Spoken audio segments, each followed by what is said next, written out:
Well, as we speak, ruling is ongoing at the Lagos State Governorship Election Petition Tribunal, where we'll get a definite ruling as to the 18th of March governorship election in Lagos. In a lead judgment read by Justice Michael Abdullahi, it found the petition of Olajide Adediran of the PDP lacking in merit. The tribunal struck out the application of the governorship candidate of the PDP, challenging the return of Governor Sanwo-Olu and his running mate, Obafemi Hamzat. Justice Michael, who read the lead judgment, said the petitioner failed to discharge the burden of proof as mandated under the Electoral Act.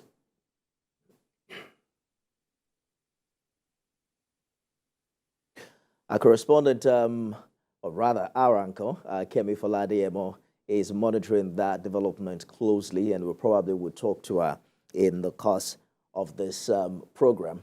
But let's also tell you something else that happened in Lagos today, particularly with the Trade Union Congress, where a protest by the TUC held in Lagos over the ban on the operations of its affiliate union, the Road Transport Employers Association of Nigeria, by the Lagos State government. The TUC is demanding now that the Lagos State government refrains from alleged intimidation, remove all barricades, recall all armed policemen stationed at the union's premises, and allow RTEAN elected officers unrestricted access to their premises.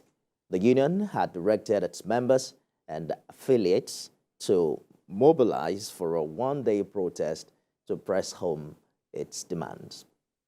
I'm joined now by TUC General Secretary Nuhu Toro for more updates on this protest. Mr. Toro, you mentioned on Friday that letters and correspondence earlier made to the state government were to no avail. Did you get any immediate response from the Lagos State government after today's protest?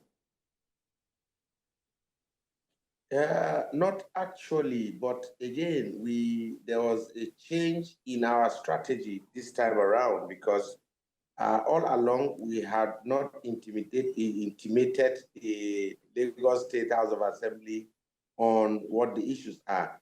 So we decided to change tactics. Rather than going to the government house, we went to the State House of Assembly, where the Deputy Speaker received our letter of demand, because we also need to bring the legislators up speed of what the issues are. A lot of misinformation has ensued and has been circulated. So it was really expedient for us to try and educate them on what the issues are.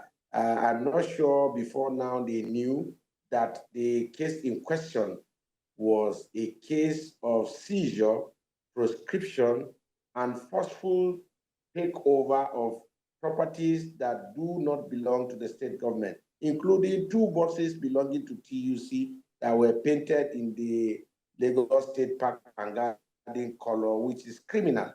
So all of these very germane point we raised, and we presented our letter of demand, and also put them on notice that if nothing happens, we will go back to the drawing board within a reasonable time. And this time around is going to be total shutdown. Today we just had street protests, but the next time we go back to Lagos is going to be a total shutdown. We'll ask all our workers in Lagos to down too. And again, one thing that was instructive is that our civil society coalition, LASCO, were also on ground. JAF was also on ground in solidarity, and all the athletes of TUC were also on ground to execute the peaceful protest. And I'm also happy to inform Nigerians that there was no casualty, not even a scratch, which also buttressed the fact that we are law-abiding citizens, and that the kind of campaign of calumny oftentimes that government make that to be hijacked, became a fallacy. So we thank all the workers in Lagos for conducting themselves properly.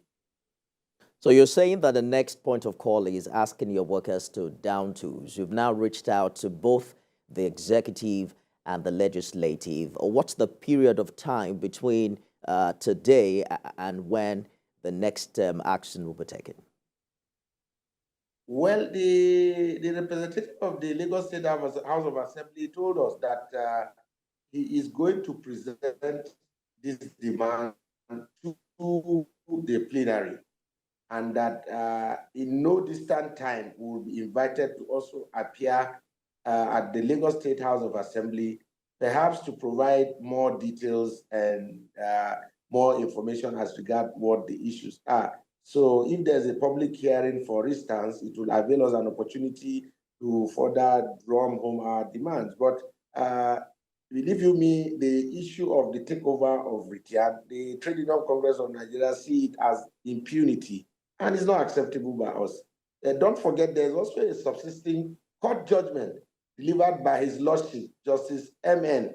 Osawe of the National Industrial Court, Lagos, who also clearly opined that the Lagos state government have no business in proscription of labor unions that are in the exclusive legislative list.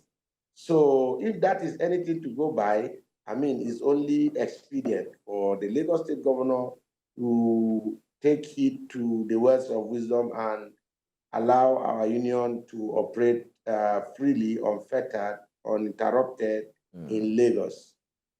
So are you also concerned about what seems the security issues around these unions in Lagos and the primary responsibility of government to provide security to its people?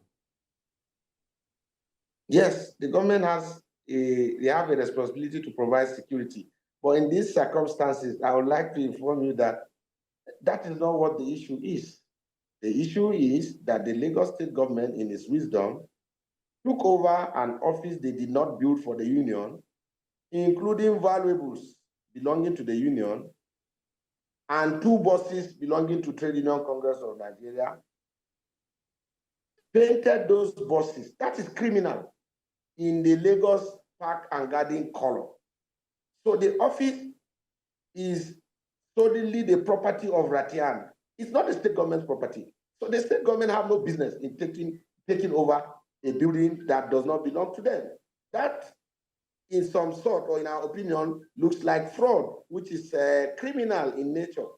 So we are saying, if the Lagos state government wants to provide office accommodation for Lagos Park and Garden, they should build an office space or perhaps provide an office space at the Alausa Lagos State Government House for the Parks and Garden, not to take over forcefully properties that do not belong to them. And we are vehemently opposed to that, and we will ensure that we continue to propagate until they vacate the premises. Because, like I said, the premises was built by resources of the union, not by the Lagos state government.